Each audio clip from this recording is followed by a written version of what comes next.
Welcome to Rugby M. We are here down at Cast Tigers with the main man, the legend, the one and only Mick Morgan. Mick, how are you, pal? Yeah, I'm fine, mate. I'm fine.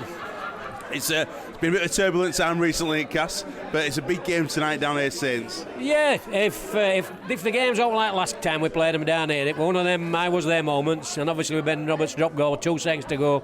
If it's all like that, it'd be absolutely brilliant. But whatever happens, I know Cass have got 1 or 2 injuries, 1 or 2 issues, but whatever happens on field, they'll be competitive. Put it that way. Now you host this fantastic suite for dining. What's it called? WSTS suite. So if you want to come down and dine with the Cast, it's commercial@casttigers.com. Get in touch with those guys and they'll sort you out. Lovely people there, lovely Michelle. What do you reckon this season then? How would you evaluate the season so far? And everyone says Darryl Powell, coach at year. Well, I think he's best coach in Super League personally. We've had a turnaround of 10 players again this season. We've took about 33% at London team. We only won 1 game against Leeds, by the way, last year, which were good. But and he's made them in good players. He just doesn't buy players. He actually coaches them and improves them, and that's what I like about Darryl Powell. That's why I would make him a contender for coach of the year again. But they're a fantastic season. Probably not going to get to the Holy Grail of Old Trafford. You never know. While there's a chance, he'll still have his players fired up. Whether that happens or not, we'll get to know tonight, obviously. But it's been a great season again. And standout players for you this season from Cass, who would you pick? Oh, there have been some great standout players, but Luke Gale's come in and he's made a really big difference. It was a big loss losing Tacky to Mark Sneed last year, but he's come in and we haven't missed him 1 iota, to be fair. So he's had a big season. Skipper Shenton against Ledby example, he's been absolutely brilliant. And Dennis Solomon, my neighbour who lives above me, he's absolutely the gazelle. He's like lightning. He's like lightning. I bet Dennis is not a bad looking lad. I bet you've seen a few girls coasting in past your window. Oh no, his bird. She's a supermodel. I've heard about that. Oh, I've got a good sort. Michelle's shaking her head in the background. Yeah, I just keep me glass eye to one side. But again, great times down here. It's a great club. Next year, the club's celebrating 90 years in existence. And obviously you've been around for a lot of them years, not that many, but a few. What does it mean to you as a club? Well, it's brilliant. Obviously, small town, and everyone lets us know we're a small town in Wakefield, but they do brilliantly, and it's great to see, and especially since we've got local lads coming to coaching, and not just at Super League level, it's all the way down the development. That's the thing, Alex.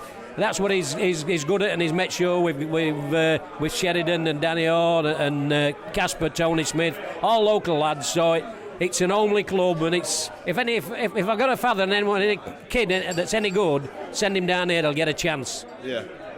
Now we're going to meet some ex-players today, some legends of Cass.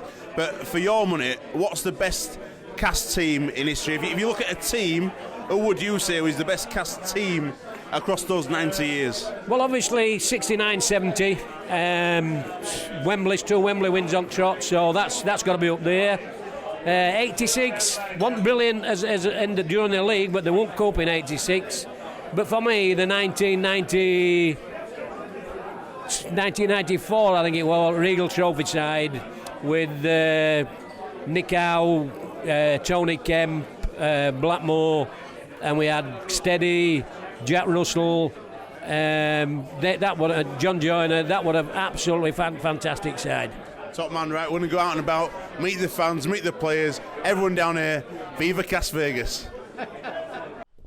Right, we're in the Castleford press room, and I'm stood next to a true rugby league legend. Growing up watching the TV as a young man, I remember this man's voice, and he really was like a Sid Waddell of darts. He's like this man. You didn't see me face.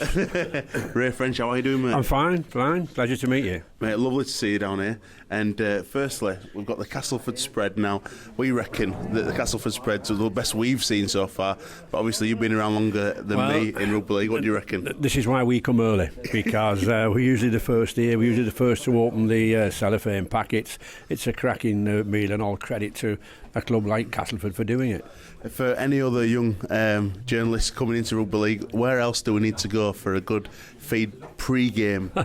Pre-game, well, I like the pies at Wigan. I'm a pie man myself, so if I can get in there, and I'm not telling tales, but if I can get two, I've had a good night. Widnes is good as well, and of course Leeds, you do have a sit-down meal, so they do look after you. There's no doubt about it. In the game, all over, the clubs do look after the media. You mentioned about the new format of the game. You like the new structure with the 3 leagues of 8.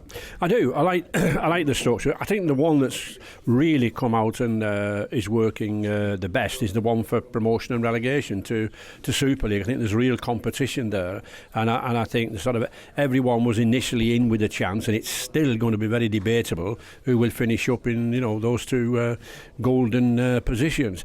The top 8. I can't think of any other way. You might just tinker with it, but I do think teams at 7 and 8 have not really got a chance. I've not really got an opportunity to get into the top 4. There are too many points away. Yeah. There's too few games to play. So I do think you've got 1 or 2 games in there that are really no-hopers. What about bringing back the top 8 playoffs, and that'd really get the excitement, and every minute would actually matter then? I think Blake's done an amazing job, don't get me wrong, but maybe bringing the top 8 playoffs back, what would you think of that for the top Super 8s? Well, it would certainly give a sort of cup atmosphere. I think it would certainly, if it's a sudden death, then you do get crowds in for that. Although I would remind you that I played in a championship playoff when they had 16 teams in it, when it was all in one league, and with Saints we were up at the top and we played Halifax, who were in 15th, and they knocked us out. So in a sense you've got to ask yourself, well, should a team in 8th be allowed to win the championship? Very true, very true. Coming towards the end of the season, obviously the awards are going to start coming out. We've got a Rugby AM Fan Awards. It's been voted for all by the fans, and everybody votes for it. In your mind, who would you fancy for Man of Steel this year? Well, I think it might be not a one that sort of a lot of fans would look at from the terraces, but I'd go for Alex Walmsley, the St Helens prop. I think he's been absolutely outstanding. As an ex-forward myself, you can judge a forward. He never shirks work. He's always there at first receiver, on his own line or whatever it's needed. He puts the tackles in, and he plays as long as he can. For me, I would really put a strong vote down in for Alex Walmsley. Fantastic. And you mentioned it before, the qualifiers is where everybody can't really decide what's going to happen. The £1 million game, so exciting for the game. But who do you think will be in that £1 million game, and who do you think will go up or go down, or will anybody? Looking at it, Bradford really put a marker down, didn't they? With beating Salford. But it's whether you can carry it on. The difference between Super League and Championship at top level and even bottom level is the players you can bring in as number 17, 18, 19 and 20 when you've got injuries. Yeah. And in these 6-7 games now, injuries are mounting up because they're intense. Yeah. So it's going to be very, very difficult for the Championship side to get up there. I personally think we'll see Wakefield being retained. You think Wakefield retained? Do you think Lee will get into that £1 million game? Because they've played the difficult teams. They've played the top 3 teams. They've got what's perceived to be the bottom 3 still to play.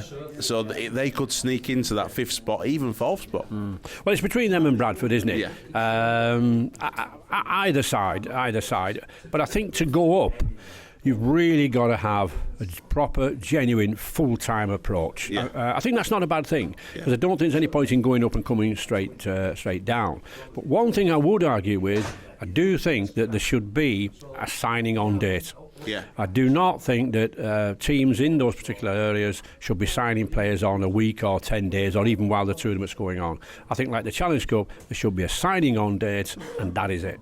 Fantastic, mate. Pleasure to meet you. No problem. Enjoy this one. Have a great game. Ray French, legend.